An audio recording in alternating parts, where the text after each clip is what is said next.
Bienvenidos a Soy Violento, Soy Macabro Podcast. Yo soy Ali. Y yo soy Dee. Y hoy Dee nos contará de un caso que sucedió en Chicago, Illinois. Which should have been a joyful time turned into an unimaginable tragedy for 19-year-old Marlen Ochoa-Lopez. After seeking help with baby items on a Facebook page, she fell into the hands of strangers who posed as generous helpers but harbored sinister intentions. This is the heartbreaking story of Marlen Ochoa-Lopez and her baby Yovanny Jadiel Lopez. Advertencia: la información de este caso puede ser desencadenante para algunos. Tengan en cuenta que algunos de estos casos pueden involucrar menores de edad, abuso, violación o violencia. Escuchen con precaución. Warning: the information on this case can be triggering to some. Please be advised that some of these cases may involve children, abuse, rape, and violence. Listen with caution.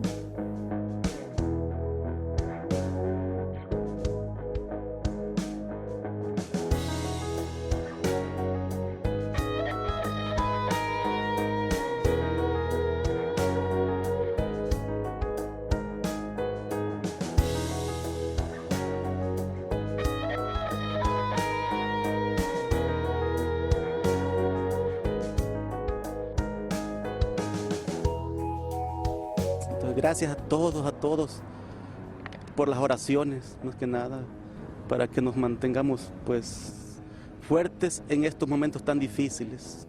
He visto días que él me dice que si le puedo llamar a Marlen, pero pues yo en esos momentos me pongo como pues triste, mal, porque pues él empieza como pues a llorar, como con ese sentimiento, porque pues sabe que yo le digo que pues ya no voy a poder hablarle a su mamá, ¿verdad? Que su mamá ya no va a venir. Me quedo en shock, nomás de imaginarme ese momento que ella pasó. Pienso en qué fue lo primero que ella pensó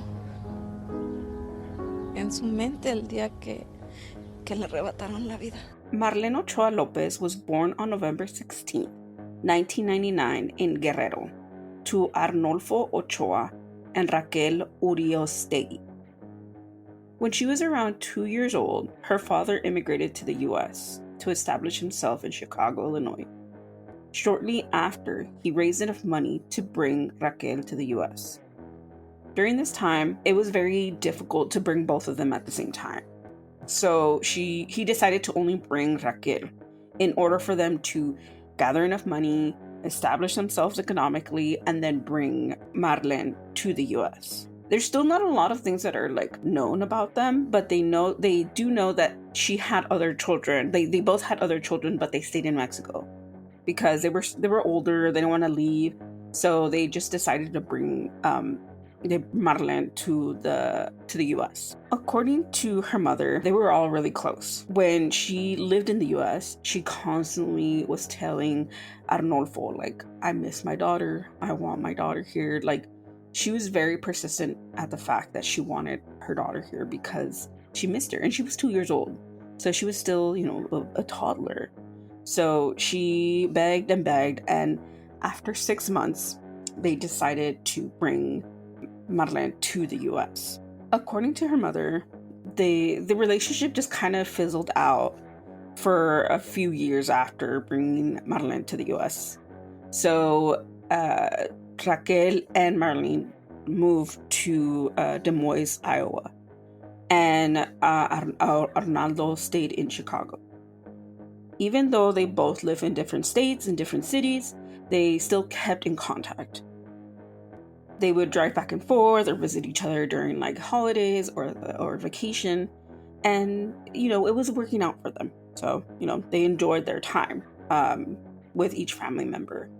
When Marlen began to grow older, she wanted to establish a stronger relationship with her dad. So she ended up moving to Chicago and staying in Chicago and then coming back to Des Moines. When she was 15 years old, she actually met Yovanny Lopez, and they hit it off right in the beginning. And they, started talking, and like he was just mesmerized by her and how beautiful she was and how intelligent she was. And for months, he said that he begged her to like be with him. And she finally gave in, and they just automatically clicked. And within a year after meeting each other, they actually got married. So it was all pretty quick with them. Even though Marlen was like 15 and then 16 at the time, she was very excited to just become an adult. So after a year of being married, they brought their first child into the world. His name was Joshua, and they were so excited about it. And then after having Joshua, she decided to start going back to school. And in late 2018, they discovered that she was again pregnant. So they were really happy about the news.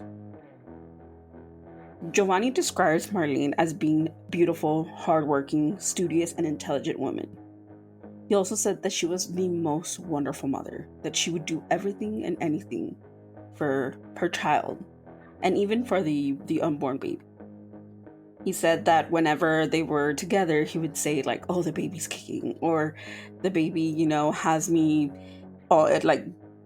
waking up at the middle of the night because he keeps like just interrupting me." And she said that none of that mattered as long as her baby was happy. Another family remembers Marlen as being an angel and being so joyful. And overall, the family were just in love with her. They also recalled that during the time that she got pregnant, she was going back to school to finish her high school diploma and eventually get into college and hopefully graduate and become a fashion designer because she loved fashion. So those were her goals. She was going to be a great mother, work, go to school, finish her degree, and just provide a more amazing future for her children and for her husband. On the morning of April 23, 2019, Yovanny kissed his pregnant wife and 3-year-old son goodbye and headed to work. At around 12 p.m., Yovanny told Univision Primer Impacto that he had called Marlen and asked how her condition was. During this time, she was 9 months pregnant, and she was on her last few weeks of her pregnancy. He recalls that Marlen told him that she was tired, that she just wanted to sleep, that she was just so far along, but she was trying to pull through because it was her last few weeks of pregnancy, and she just wanted to take it easy. According to what he said, is that she was gonna go pick up something, and then she was gonna pick up their son, and then she was gonna head home.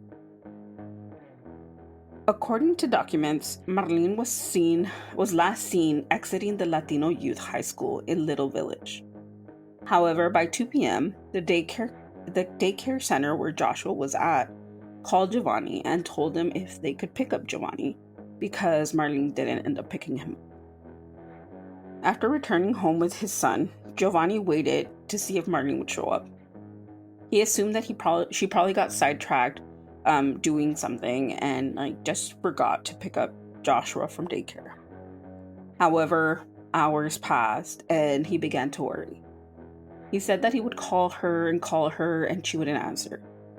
So he started calling her family and asking if she was with them. After they all basically said that she wasn't with them, or she wasn't answering their phone calls, they began to worry. The next day, they went to the police office and tried to report her missing. However, immediately after trying to report her missing, the police officer told the family that they couldn't do anything until 72 hours later. So her being 9 months pregnant didn't make a difference. Exactly. Marlen's father told outlets that he felt like they were not taking her case seriously. Even though Marlen was 9 months pregnant, she was 2 weeks before her due date, and he just basically said, they didn't take us seriously because of our immigration status. Because they didn't move forward with anything. They didn't put a plan in action. They didn't do anything to go ahead and look for Marlen. While the police waited out, Marlen's family and friends decided to join as a community and began to print out flyers with Marlen's information and the details on her car and where she was last seen. They began to also call different hospitals in case she had gone into labor and she was at a hospital that, they couldn't get a hold of the family. The flyers asked the community to help find Marlen, and if they had information regarding the disappearance, to contact the Chicago Police Department. And if the police department didn't want to take their information, they could get in contact with the Des Moines Spanish Seventh-day Advent Church. At the Des Moines Advent Church, they actually set up a headquarters where they were gathering tips and information in regarding to Marlen's disappearance. So they put like a whole operation in their group, in their behind their church, where there was constantly people on the clock gathering information on Marlen. They constantly followed up on every lead. However, Marlen was nowhere to be found. She had completely vanished without a trace. A few weeks went by with no concrete evidence on what happened to Marlen. They kept going back and forth with small details of her sightings or that there was a possibility of her being found. However, there was nothing. There was nothing that actually led up to her. During the time of her disappearance, there was another pregnant woman that actually went missing. They probably assumed that there was somebody around Chicago that was kidnapping pregnant women. However, that lead went nowhere. There was also a child that was found in Chicago in a dumpster, and they assumed that was Marlen's baby. But also, they ran a DNA test, and it wasn't the baby. Detectives began to start piecing the case together on May 7th, 2 weeks after Marlen went missing. There was a tip from one of Marlen's friends who had mentioned that Marlen had joined a Facebook support group for mothers. After getting through the screenshots, detectives learned that Marlen had gone to a woman's house to pick up a few baby items before she disappeared. According to the people that they had contact in regards to Marlen, they said that there was a specific woman that was in constant contact with Marlen, and her name was Clarissa Figueroa. According to neighbors, Clarissa Figueroa lived with her parents, as well as her daughter, Desiree Figueroa, her boyfriend, Peter Bobak, and Desiree's boyfriend. They all lived in the basement of Clarissa's parents' home. And according to detectives, they found it strange because this wasn't the first time that Marlen and Clarissa had met up. According to the prosecutors, Clarissa Figueroa had a 20-year-old son named Xander, who died on December 2018. In October, she announced that she was pregnant, which was a surprise considering she had her tubes tied. She had posted this inside a Facebook page, and people were commenting like, "That's impossible. How did that happen?" She said that she had gone into surgery to get something surgically done, and they untied her tubes, which caused her to become pregnant. People were saying, you should sue the doctors. That's malpractice and stuff. And she said, "I'm thinking about it." So that was like her literal response. It was pretty weird. In December, Clarissa posted an ultrasound on Facebook, purposely showing that she was carrying a baby. Even on the ultrasound, it had her name, the picture of the baby, and she had like a caption saying, I'm having a baby. All of this felt very odd to people that she was pregnant. But people just kept like saying like, congratulations or whatever. And they just kind of waited it out to see if she was pregnant. Yeah, you're not going to question a pregnant woman. Exactly. Oh. Yeah. Oh. On February of that same year, Clarissa had posted on Facebook that she was going to name her baby Xander after her dead son. She also posted updates on the baby's crib and their nursery with a banner on top of the baby's crib with the name Xander on it. According to court documents, on March 5th, she joined a Facebook group called Help a Mother Out. Clarissa posted an image with the caption, quote, "Who is due in May? Where are the May mamas at?" This led to Marlen reaching out to Clarissa and explaining that she was 7 months pregnant at the time, and they had a conversation about baby clothes. Clarissa offered Marlen baby clothes for the baby and suggested that they talked in private messages. By April 1st, Clarissa had told her daughter, Desiree, that she needed help killing a pregnant woman and taking a baby.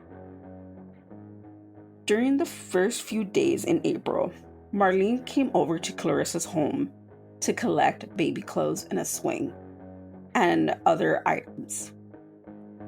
According to an interview with Yovanny, he told Primer Impacto that, quote, "I remember her coming home on April 1st with a baby swing, and she told me, 'Look what a friend gave me.' I never thought it was that person." According to court documents, on April 1st, when Marlen was at the home, Desiree's boyfriend recalls them acting strange. He goes on to say, quote, "They were all together, and Clarissa and Desiree, quote, kept acting strange, and on numerous occasions went into a separate room together." He told Desiree that he would call the police if they attempted to kill Marlen. When Marlen left the house, Clarissa and Desiree told the boyfriend that it was actually an April Fool's joke. However, Clarissa continued to stay in contact with Marlen. A few weeks later, on April 22nd, Marlen had asked the Facebook group, quote, "Mommy's in here by any chance? Is anyone selling, trading, or simply donating a double stroller your baby doesn't use anymore? I just really need one for my son, my soon-to-be born, and my 2-year-old. Preferably a neutral color. I'd really appreciate it. It'll be such a great help. I'm also selling a single stroller, neutral for $50, brand new, in the box, willing to trade for double stroller. Near the south side, around Gage Park. I can pick it up." During this time, Clarissa reached out to Marlen and told her that she had one from when her daughter was pregnant. She said that her daughter had 2 baby showers and she had plenty of items to spare. She said that she could clearly just donate it to her and just spread the love. Oh, sorry. Marlen had posted. Yes, Marlen had posted that. Got it. Okay. Yeah. Okay, got it. Sorry, I got confused. I thght you said Clarissa had posted. So Marlen posted and Clarissa said her daughter, Desiree, had gotten 2 baby showers and she was willing to donate those items that she needed. According to court documents, Marlen felt more comfortable with meeting up with Clarissa again and entered her home and waited in the living room. Clarissa then gave Marlen a photo album of her recently deceased son, Xander, and told her about him. Then, according to testimonies, she played some music loud enough to muffle noises. And then around this time, it's still unclear on what happened, but some documents say that Desiree came behind Marlen and strangled her with a cord until she stopped moving. However, other court documents say that Clarissa actually stopped her from strangling her because, quote, she wasn't doing it right. Then Desiree took a butcher knife from the kitchen and sliced Marlen open with a cross on her womb. They removed the baby out of Marlen and discarded her body in trash bags and placed her body in a garbage can behind the home. Peter Bobak, Clarissa's boyfriend, allegedly helped conceal the murder, leaving Marlen's body in the garage for weeks. He also helped clean the home and remove the blood from the murder scene. Desiree took Marlen's phone and her car and parked it a few houses away from the home that they were living in. According to 911 records, at around 5 p.m., they received a phone call from Clarissa claiming that she had given birth and the baby wasn't breathing. She also described that the baby was turning blue. According to the 911 dispatcher, they instructed her on how to give CPR to the child and that they would send over an ambulance. According to neighbors, Clarissa came out of her home screaming for help, that she just had given birth and the baby wasn't breathing. Neighbors claimed that Clarissa had blood on her hands while holding the baby, but there was no trace of blood on her shorts or on her legs. They also recall saying that they had no idea she was even pregnant. A neighbor told the Chicago Sun-Times, quote, she said, quote, I stood up and the baby came out. The neighbor said that the paramedics never even went inside the home. Before she left inside the ambulance, Clarissa told several people, quote, please call up someone to come and lock the home. Once in the hospital, the staff took the baby and placed it in the ICU and declared that he had no brain activity and placed him on life support. Clarissa was examined by doctors and tests showed that she had no sign of having given birth. How does she think she was gonna get away with this? Yeah, I know. However, at no point did the staff conduct a DNA test to declare if she was the mother of the newly born baby. Shortly after being placed in the ICU, Clarissa created a GoFundMe page claiming that she was 36 weeks pregnant when she gave birth to baby Xander. The GoFundMe said that Clarissa and her boyfriend were preparing to say goodbye to their baby boy and had been accepting Xander wouldn't survive much longer. Quote, baby Xander, despite all he is going through, he is a little fighter, and he's already captured the hearts of many family members. Honoring the short life that baby Xander had in one small way to help provide closure and start mourning the process for the family. Within the GoFundMe page, they showed pictures of the baby and them surrounding the incubator. Peter also posted on his GoFundMe page and explaining that he was ready to say goodbye to his son. Wow. However, on May 7th, an anonymous person reached out to detectives to tell them to check the DNA of the baby after Clarissa set up the GoFundMe page. She was raising $9,000 for the baby's medical bills as well as the funeral expenses. She claimed that her baby was sick and wouldn't survive much longer. During the same exact time, detectives received screenshots from one of Marlen's friends from a Facebook group called Help a Mother Out, showing that Clarissa and Marlen had talked a few days prior to her disappearance. Once they accumulated the evidence, detectives went to Clarissa's home and knocked on the door. Desiree actually answered the door and told detectives that her mother was in the hospital that she had gone to go check some pain that she had on her legs, and claiming that she had just recently given birth. Detectives arrived to the hospital and decided to take DNA samples from Clarissa and Peter and ran it against the baby's DNA. This determined that Clarissa and Peter weren't the baby's parents. Shortly after receiving the news, they asked Yovanny for a sample of his DNA, and they ran it along with the baby in the ICU, declaring a match, that he was the father.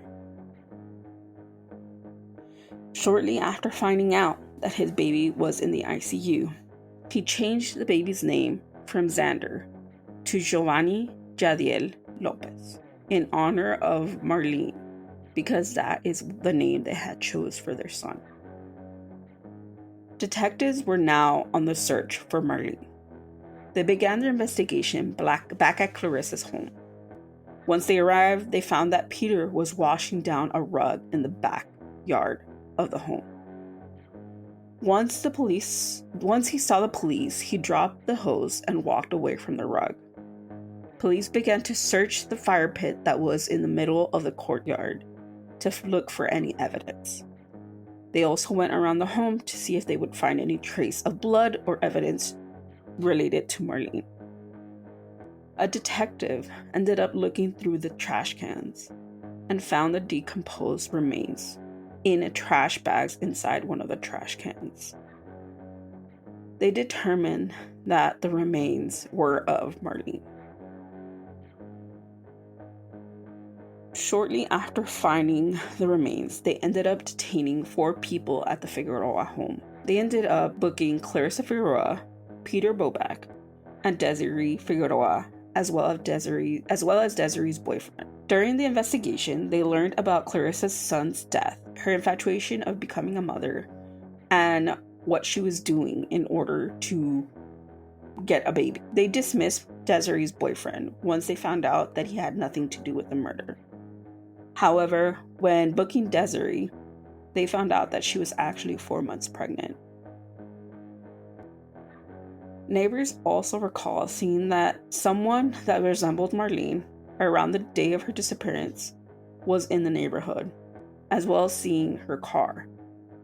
Another neighbor told ABC7 News that Clarissa used to babysit her infant until she began acting strange.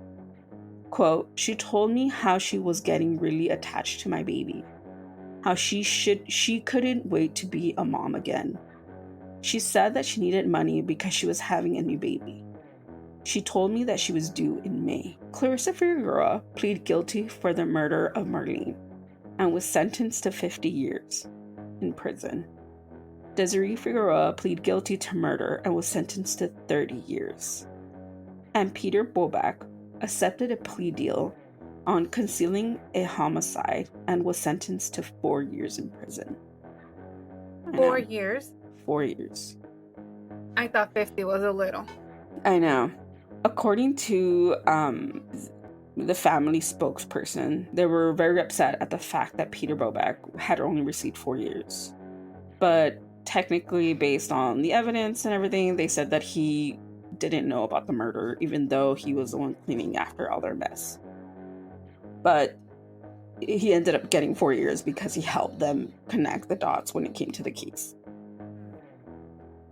When it comes to Advent Christ Hospital, the Ochoa family reported that they had reported the hospital to the Department of Public Health of Illinois because of their lack of protocol when it came to managing the case. The family spokesperson told the news outlets that the Department of Public Health should do something about the fact that the baby was never, tested for DNA, even though Clarissa had no evidence of being pregnant. Right. Yeah. That's what throws me off. It's like, yeah. So even though they knew that she hadn't given birth, even though there was no kind of evidence that she had given birth, they didn't run any DNA tests. Yeah, so weird. And I mean, let me remind you, when she quote unquote gave birth is the same day that Marlen went missing. So they waited 2 weeks to run a DNA test, and that was only because police asked for a DNA test. But if they would have, done the DNA test on the day that she had came into the hospital, they would have solved this case way sooner, and the family wouldn't have gone through so much agony without any answers. Y lo bueno que the friend told the police. Yeah. And shared all that information. Exactly.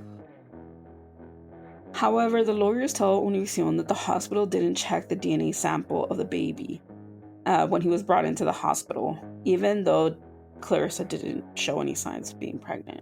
However, the family was fighting for legal rights to the DNA to be given to people when they come in with a home birth, to avoid having this happen to any future parents.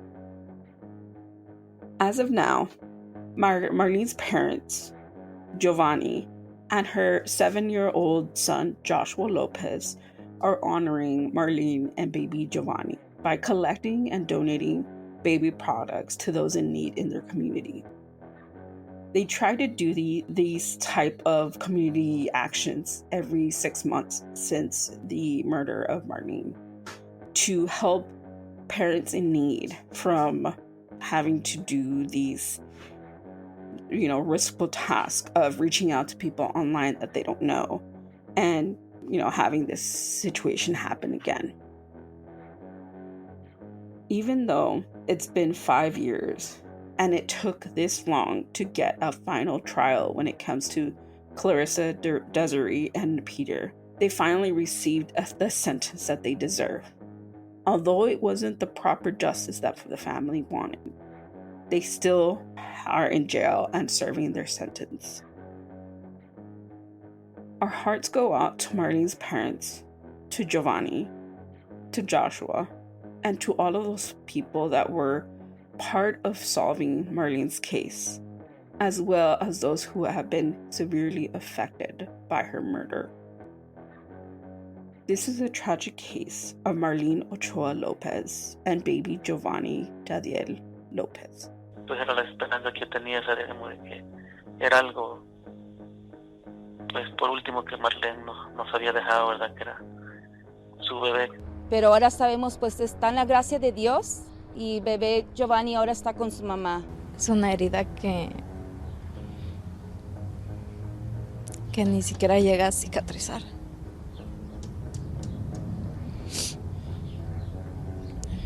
Pueden pasar el tiempo, los días, ya 12 meses y no. Pues no ha tenido paz y ha tratado de acercarme a la iglesia, estar bien con Dios, pero no lo mismo. Wipes, diapers, for all the moms to be safe, just for Marlen. Que nunca se olviden de ella. Como dice al final, no piensen que me he ido, piensen que estoy dormida. And that was the case for this week. I know it's a very tragic case, and I tried my best to get as much information into this episode as I could, but I remember seeing it in the news. I appreciate you bringing this, talking about this case, because when it came out in the news, I didn't really look into it. I didn't get a lot of the information, so I remember en las news cuando estaban enseñando el basurero de atrás. I was just like, oh man. I know. I mean, the only thing I really recall was her. Like, I only remember seeing Marlene's face and Yovanny's face, but I really didn't get involved into what it was about. I just knew it had something to do with a baby, but that's about it. But after going into the case and deep diving it and just being consumed by it, I was just floored at everything that was going on and how it happened. Especially because it had to do with, her joining a, support group on Facebook for help.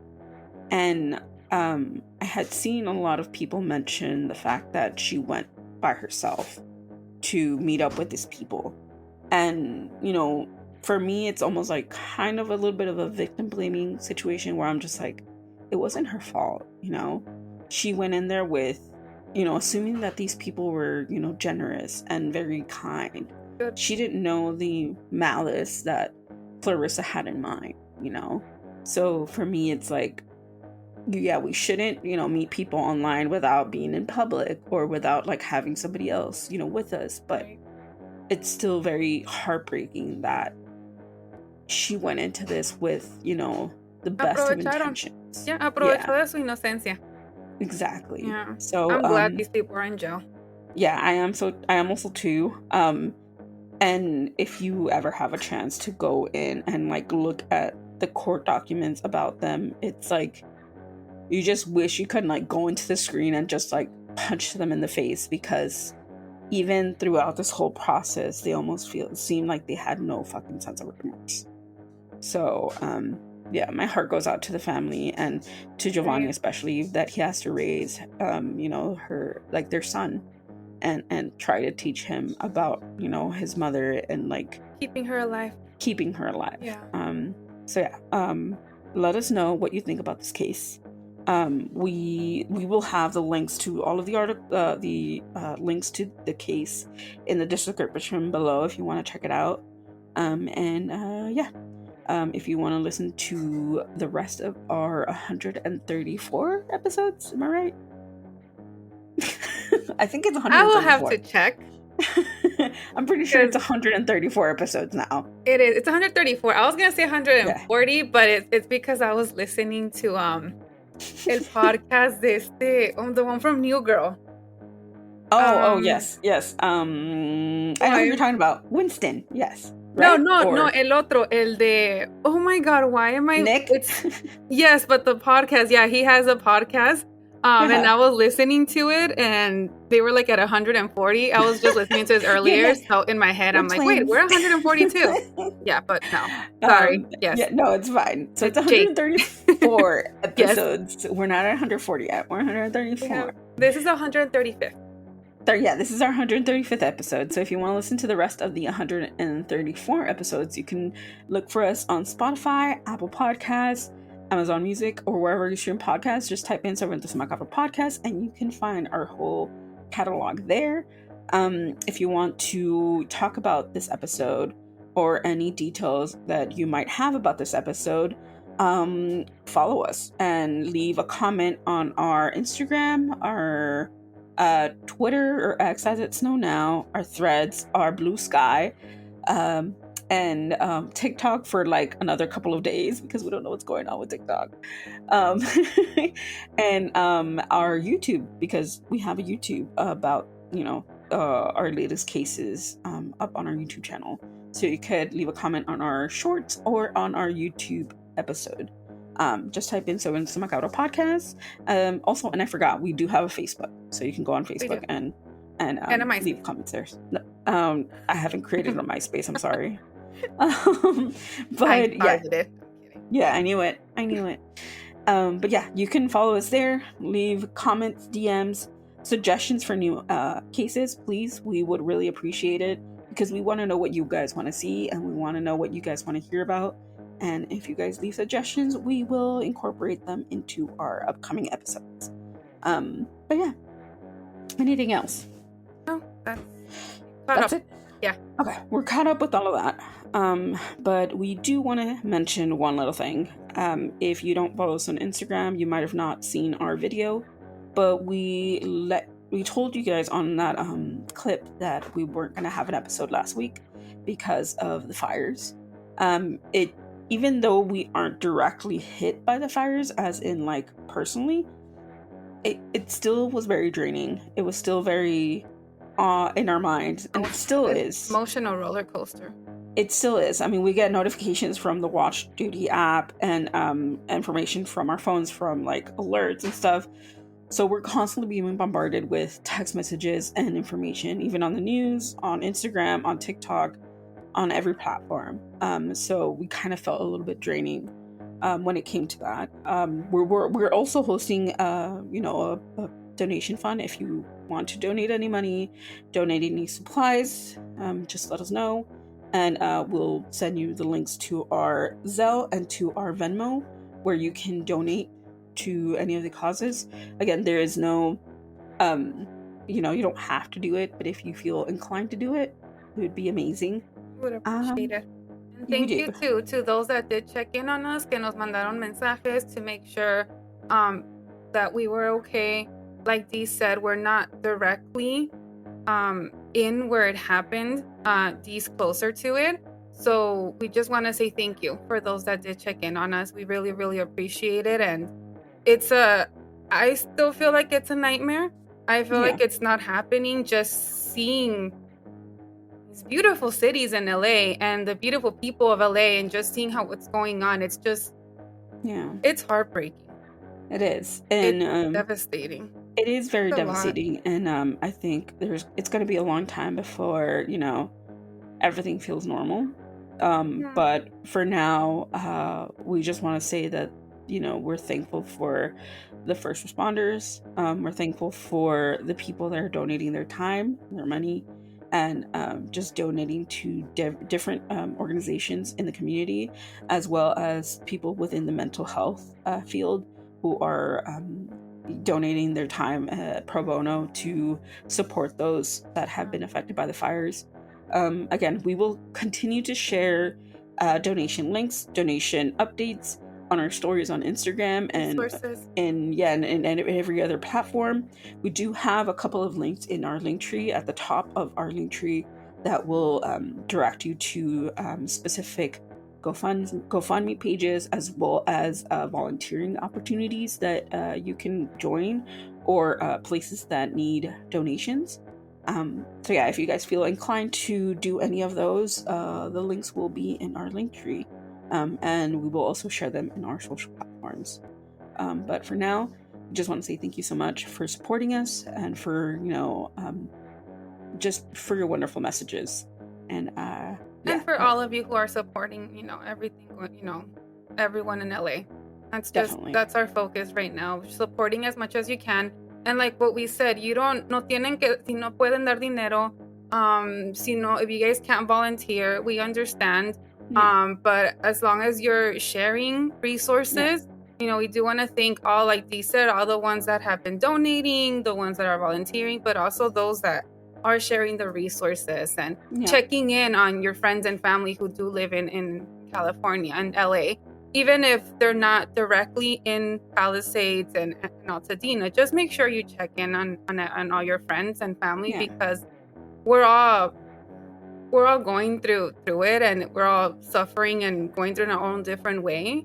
Very different than what those affected by it directly, but it's a lot. It's a roller coaster. So make sure you check in on your friends and family, please. Yeah, of course. I mean, we're personally still getting phone calls, and like in our family, we're getting phone calls, we're getting text messages. So I completely understand. And, we're here for you guys if you guys want to talk about it, or even want to reach out for any sort of help or any sort of direction. We are here to guide you as well. But with that, just want to say thank you. And anything else? No, that is it. We're sending all of you guys a hug. Yes, a virtual hug to every single one of you. And please hug your pets so tightly, because we've seen a lot of pet stuff coming through. And luckily the Pasadena Humane Society is full of food and shelter for all the animals that were affected by the fire, as well as other shelters around the area. So just hug your pets a little bit closer, and tell your loved ones and your friends that you love them, and your pets too, please. Yes, please. Every single day. Yes. And with that, I think that's it, right? Yeah. Nos vemos la próxima semana. Yep. We'll see you guys next week. Adios. Bye. Stay spooky. Stay spooky. Bye. Bye.